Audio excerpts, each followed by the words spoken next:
Truong Kiet took a long drag from his cigarette and said to the captain of the soldiers, "The four of us are staying here." Matt, who was about to discuss the next plan with everyone, was taken aback by Truong Kiet's declaration, and after a pause, he responded, "What do you mean? We don't have time for jokes." Truong Kiet threw away the cigarette butt and said seriously, "I'm not joking. I mean that the four of us will stay here and hold this position. You know the other three only have average abilities. If we have to run a long distance, there's a high chance they'll fall behind. Knowing this, our chances of survival are better if we stay." Matt thought deeply and then asked, "What about you? Why are you staying?" Truong Kiet shrugged. "Sorry, I remembered they are my friends. I can't abandon them. It's best if I stay to protect them." The rest of the soldiers came over, looking at the four with curious eyes. Matt looked at Trinshaw and said, "No, he has saved my life. I can't watch my teammate die. Remember, you are now my teammates. Listen to my orders and act immediately." At that moment, Chiem Lam chimed in. "Captain, you know we can't keep up physically. Instead of turning into zombies, it's better for us to stay here and wait for potential reinforcements. But if you're determined to lead us into death, I have nothing more to say." After a long pause, Matt slowly said, "I understand. Frank, reactivate the defense systems and the laser corridor. You guys stay in the control room. This is the safest place. If you survive, we will report back about you. Just try to survive." Truong Kiet and the three others entered the control room. Frank turned the defense systems back on, and the group of soldiers escaped. The two groups looked at each other through the crystal window in the steel door, seeing the pity in each other's eyes. As the group of soldiers went down the sewer, Chiem Lam giggled and said, "See? All they had in their eyes was pity. I wonder what will happen when they meet the liquor." With 3 layers of sturdy steel doors and the laser corridor for protection, the control room became the safest place in the Hive. Everyone sighed in relief. Truong Kiet laughed heartily and offered Trinshaw a cigarette. Trinshaw took a drag, finding the cigarette extremely good, with a pure flavor. He had never smoked before and couldn't help but ask, "They have good cigarettes at the God's place too?" Truong Kiet, with eyes half closed, said, "There's a lot of good stuff at the God's place, basically divided into 4 types. The first type is technological products, like firearms, bulletproof vests, even stuff you'd only see in science fiction movies, but they are too valuable for us to use. The second type is magical items like magical scrolls, Chinese talismans, or protective charms, swords, etc." Li Tio Nungi excitedly asked, "So, are the weapons from games also available there, and are they very powerful?"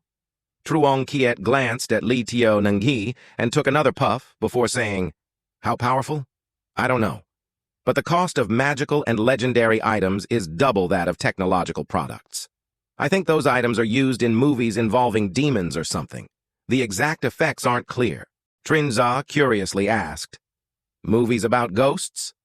Truong Kiet thought for a moment and then said, "Yeah, like Curse." The 3 others broke out in a cold sweat, feeling as if surrounded by ghosts. "Now you see why I say Resident Evil is the easier type.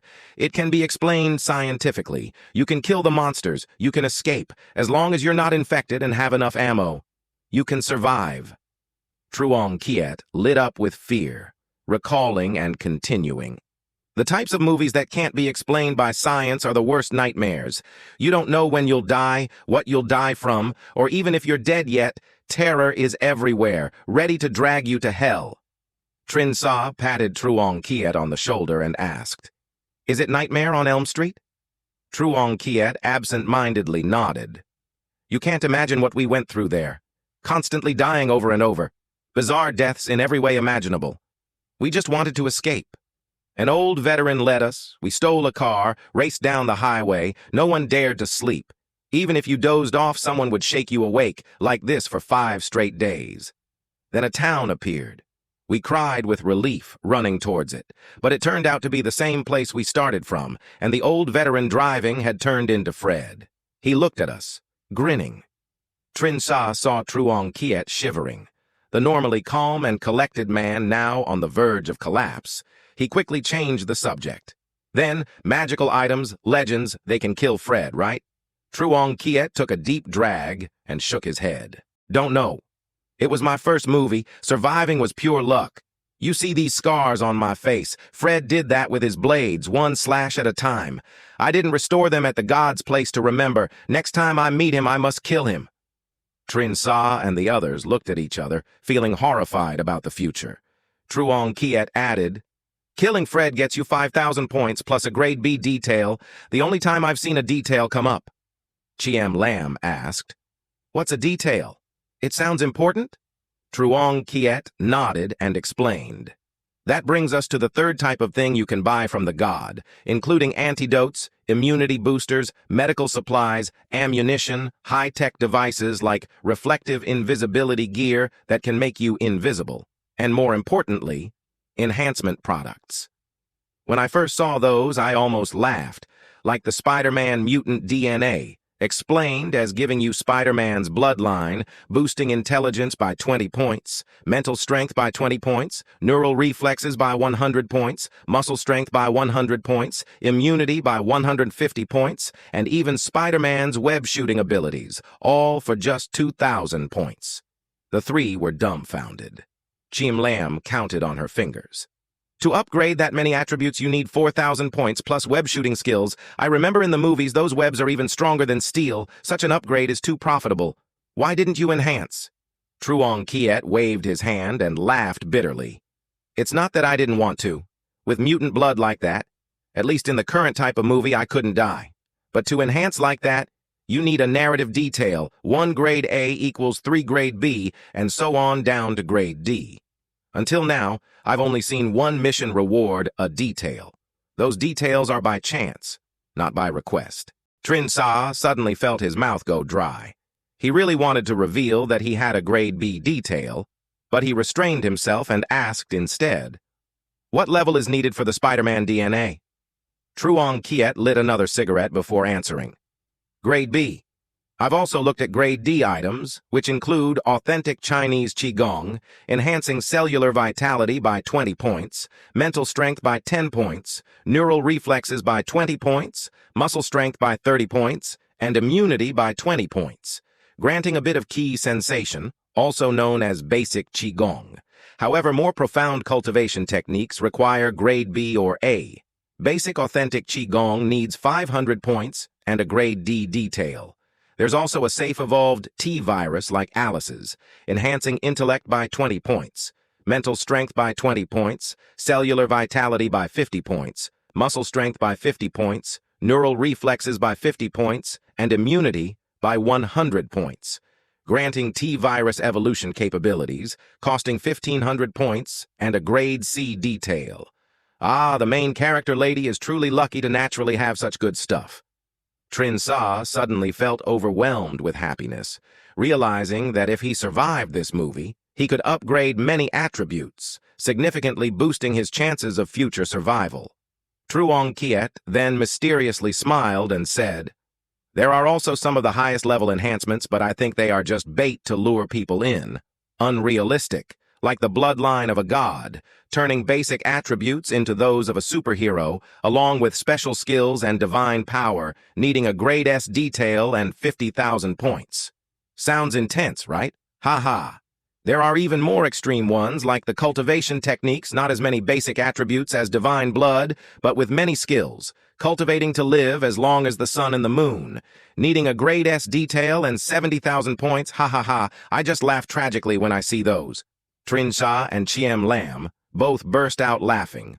Only Li Teo Nghi's eyes were brightly shining. "It's not that I intentionally split the chapters in two. It's just that the original Chinese text was that way, so please understand." After a moment, Trin Sa asked, "What about the fourth type?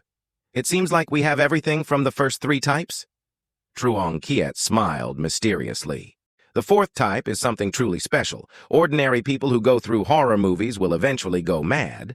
The fourth type is for entertainment, to relieve stress.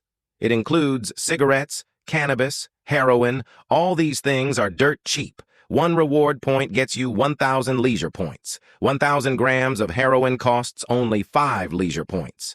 See, isn't that incredibly cheap? The god has calculated that humans only need 300 points of cellular vitality and 350 points of immunity to freely use drugs. The body automatically adjusts. No risk of addiction. Haha. Life in horror movies also changes there. Besides, there are music discs, movie discs, even women available. Truong Kiet laughed loudly. Trin Sha scratched his head and said, "I'm not interested in rubber dolls." Truong Kiet slapped Trin Sha on the back and laughed. "What are you saying? They are real women, not rubber dolls, created by the god, with consciousness, thoughts, personalities, independent memories.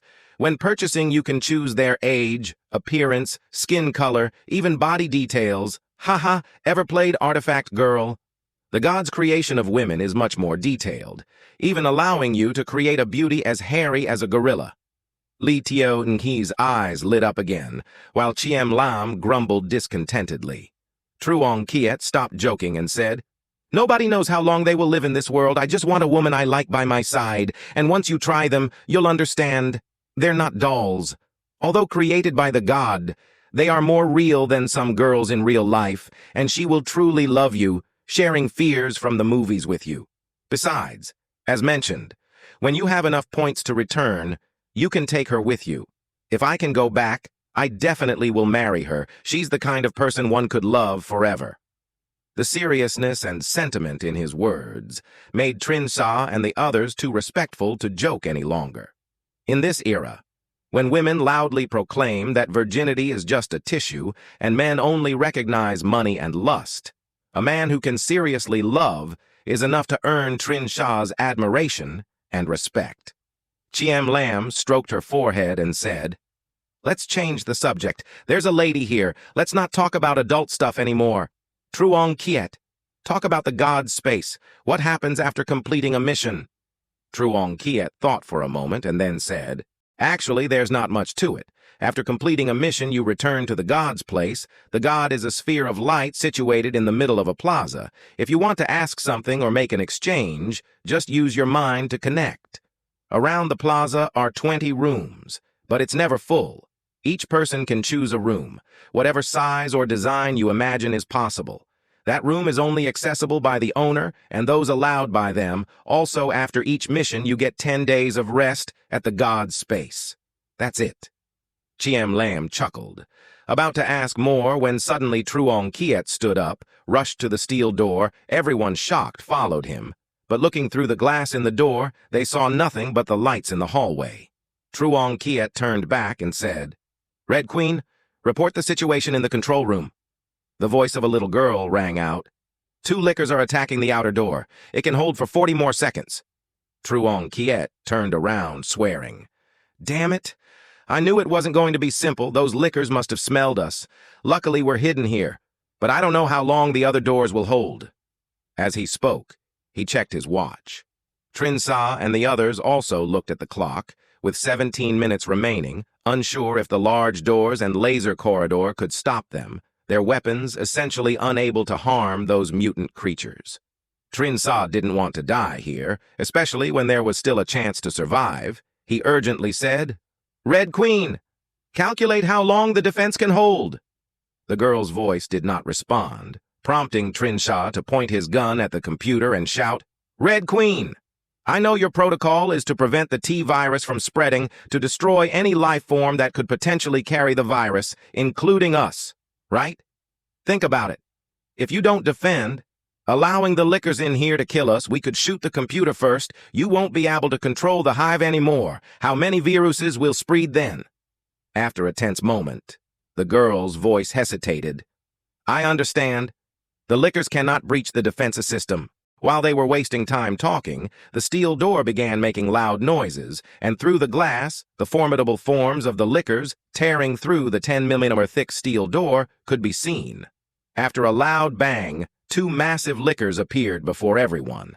Several meters long, eyeless, their pink bodies possibly using heat or smell to hunt, their tongues extending over a meter, their claws mutated unimaginably, patient as steel, even more so. Trin Sha looked at the 2 lickers, then at the handgun in his hand. Disbelieving that it could inflict any damage on the lickers, if it could, it was minimal. As the two lickers stared at everyone at the end of the hallway, one leaped forward, followed by the other, the steel door echoing loudly, the last line of defense. "Red Queen!" Trinsa and Truong Kiet both shouted. Just then, lasers from either side of the hallway shot towards the two lickers, who were leaping again, suddenly stopping, their massive bodies slowly segmenting into 4 parts. Whew! The 4 exhaled in relief. The pressure of the lickers was immense. Standing before them, humans seemed insignificant. A single swipe could end a life. Even Truong Kiet, stronger than most, couldn't combat the lickers.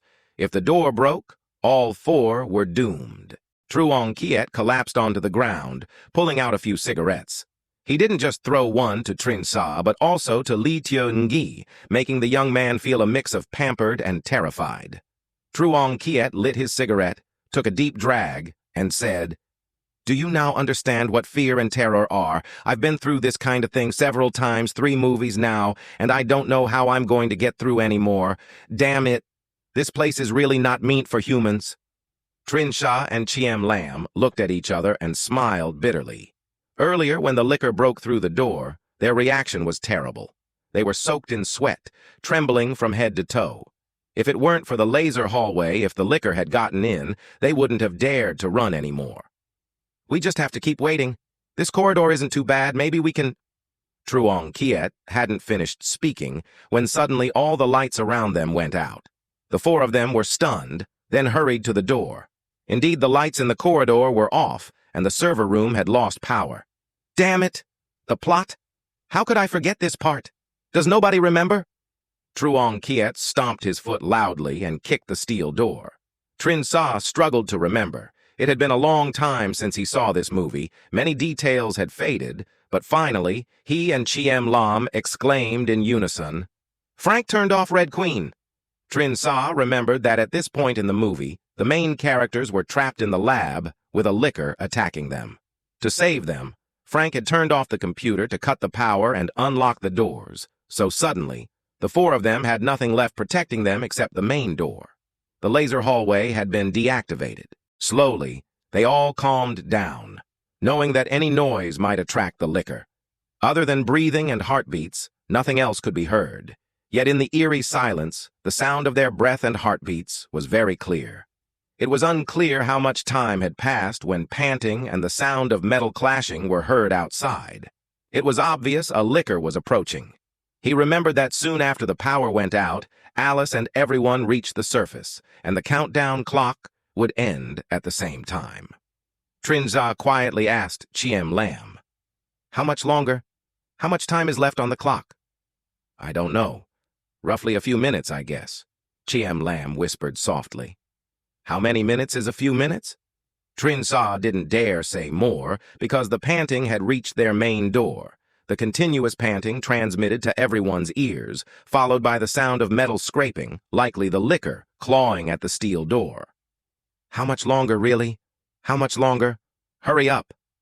Trinsa clenched the gun, which only had a few bullets left. Although he knew it was ineffective against the licker, it still served as a psychological crutch. With a loud bang, a claw mark bulged on the steel door, causing everyone's hearts to feel like they were leaping out of their chests. Everyone rushed to the opposite wall, holding their breath as they watched the door. Bang after bang, the bulges became more pronounced, and finally, sharp claws tore through the steel door like paper, and the grotesque face of the licker appeared before everyone. "Ah!" Truong Kiet and Trinsa both roared, firing wildly at the licker, but due to panic and loss of rationality, not a single shot hit its mark. The licker discarded the door, roared, and leaped towards the 4 of them.